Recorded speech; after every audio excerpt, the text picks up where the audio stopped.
If I was overweight and I had 10 kilos to lose, this is exactly what I would do. I'm gonna break it down for you in this video. So welcome to my YouTube, guys. I am in this video, I'm just gonna be breaking down the steps that I would take if I wanted to lose 10 kilos of weight. I'm gonna make it as simple to follow. This is gonna be based on beginner. If you're an office-based worker and you're sitting up for a long period of time, this is gonna be directed to you. So listen up and don't just listen up, apply whatever I tell you to do, yeah? Because there's one thing listening and then there's another thing doing, yeah?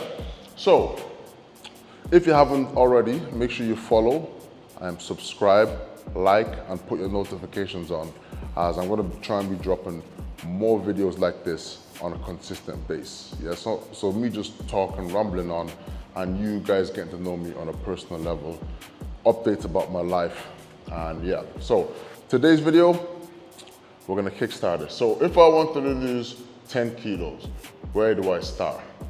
Okay, I know I'm gonna identify a time frame. I know that I'm not gonna try and do this in 4 weeks, like a lot of you guys try and do. I'm gonna try and undo everything in the space of two to 4 weeks. It doesn't happen that way. It took you months, years and years to gain this fat, to get overweight. So it's just not gonna magically happen overnight, yeah? So give yourself an appropriate amount of time. A lot of people will say 3 months, but you know, if you're just a newbie to this and you haven't really done this before, I will give it a little bit longer. So I would say at least 16 weeks, 16 to 20 weeks, you know, if you wanted to, you know, make, you know, noticeable changes to your physique, to your body. So I'll say 16 weeks, yeah, we're gonna look to lose 10 kilos. So over the 16 weeks, we'll break it down. How much do we average you wanna lose over the duration of the 16 weeks? Maybe, you know, 0.6 to 0.8 of a kilo on the week is a good average to drop, yeah? So first and foremost, the logic that I use when it's a newbie is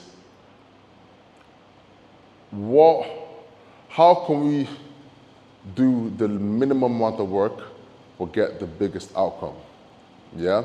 So you don't want to be doing everything all at once. You know, what's the first thing that we can do to start making the needle move and start making progress? So just tidy up the nutrition. A lot of the time, just tidying up the nutrition alone, you would already see some sort of weight loss. So tidy up the nutrition for the first week. Yeah, so I'll calculate my clients' calories, calculate how much protein they need to eat. And what I'll do is I'll base the initial plan. Obviously, I'll make it more healthy and a lot more protein, but I'll still implement a lot of the things they would regularly eat on a day-to-day basis, just more clean, if that makes sense. So we split that into like 4 meals and a snack. Is it 5 meals? Is it 3 big meals and 1 snack? So depending on how many meals you can actually consume on a day-to-day basis, that will determine how many meals you have, when you put the meals in, and how much protein and calories you're having with each meal. Yeah, now we've identified, you know, we've tidied up the nutrition. First week, I'd say, you know, we eat like that. We'll probably see some kind of weight loss, a bit of water weight as well, just due to like less carbs and less processed food, etc. You will start to see some initial bit of weight. Now, what I start to do is I start to get a bit more strategic with it, yeah? So now I know what the maintenance calories are. I know that if I want to lose a pound of weight, you need to be in a deficit of 3,500. So how can we create a deficit of 3,500 each week? So we do that, you know, we need to be in a 500 calorie deficit each day, which will add to 3,500 for you guys that don't, you know, that can't count. Yeah, 500 plus 7, yeah?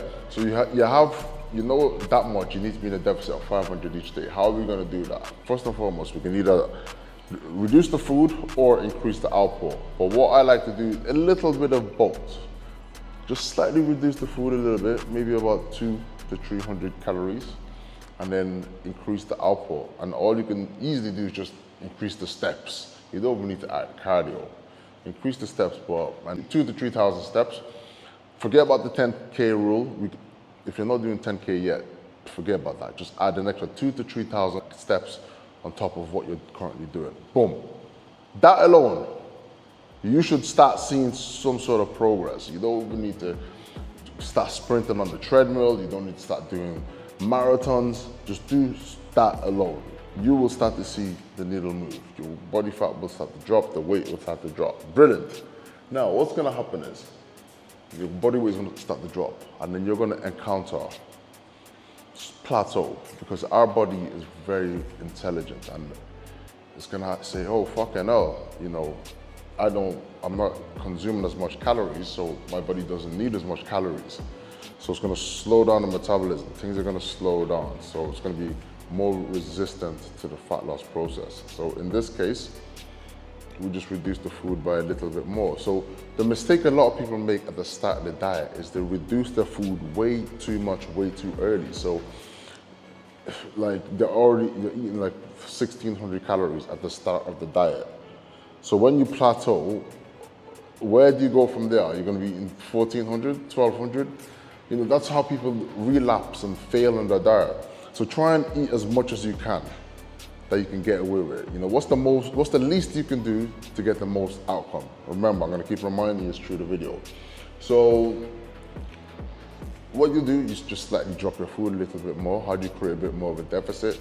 How do you create more of an output? You know, you increase your steps for the day. And then of course it's gonna get to a point where we need to implement a little bit of cardio. You know, 15 minutes cardio to start with, incline walk. Then you don't even need to increase the length of the cardio, just increase the intensity. So instead of doing 3.5 kilometers at an incline of 10, you do 4.5 or 5 kilometers speed at an incline of 15. So you just increase the intensity instead of increasing the length. And each week you're just gonna find a way to build that intensity up, to build the numbers up, yeah? And over the duration of 12, 16, 20 weeks, and you stay consistent with this, and you're tracking your progress along the way. You know, not every week you're gonna make consistent progress. Some weeks you might not lose weight. Some weeks you're gonna jump on the scale and the weight is up, and you're there scratching your head. Ignore that. Think of the long-term progress. You know, it's gonna fluctuate, it's gonna go up and down.